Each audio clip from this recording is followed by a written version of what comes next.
ప్రజలారా మీరంతా సుఖంగా సంతోషంగా ఉండండి.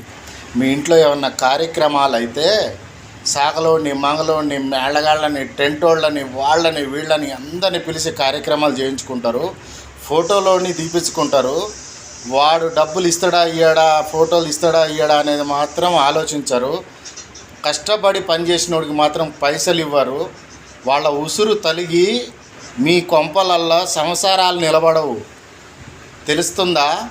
ఒక్కొక్క కొంపలో 6 నెలల కరువు కాదు, పెళ్ళైన 2-3 నెలలకే ఈడిపోతారు. ఎందుకో ఆ పాపం తెలుసా?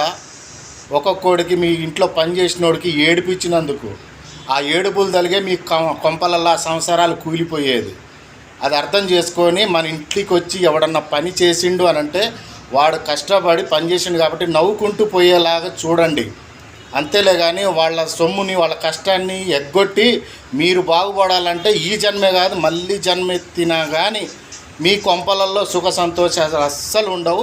వాళ్ళ ఉసురు తలిగి పిల్ల పాపలు లేకుండా విడాకులు అయిపోయి నాశనం అయిపోతూ ఉంటారు. వాళ్ళ ఏడుపు మామూలు ఏడుపు ఉండదు. ఇది అర్థం చేసుకోండి. ప్రతి ఒక్కడు ఎవడిని ముంచుతుండో ఆ బాధ ఎట్లా ఉంటుంది అని అంటే బాధ పడ్డోడికే తెలుస్తుంది. మేము ఎవరికన్నా ఏదన్నా ఇవ్వాలంటే ఎన్నో బాధలు పడి వాళ్ళకి ఇస్తూ ఉన్నాము.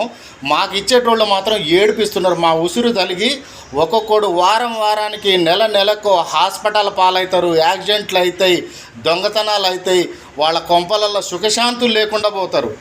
ఇది నా శాపన చెప్తున్నా. నన్ను ఇబ్బంది పెట్టిన వాళ్ళు కూడా ఉన్నారు. నేను ఎవరికి ఇబ్బంది పెట్టట్లే. ఎన్ని బాధలు పడుకుంటా కూడా ప్రతి ఒక్కడికి ఇస్తూనే ఉన్నా నేను.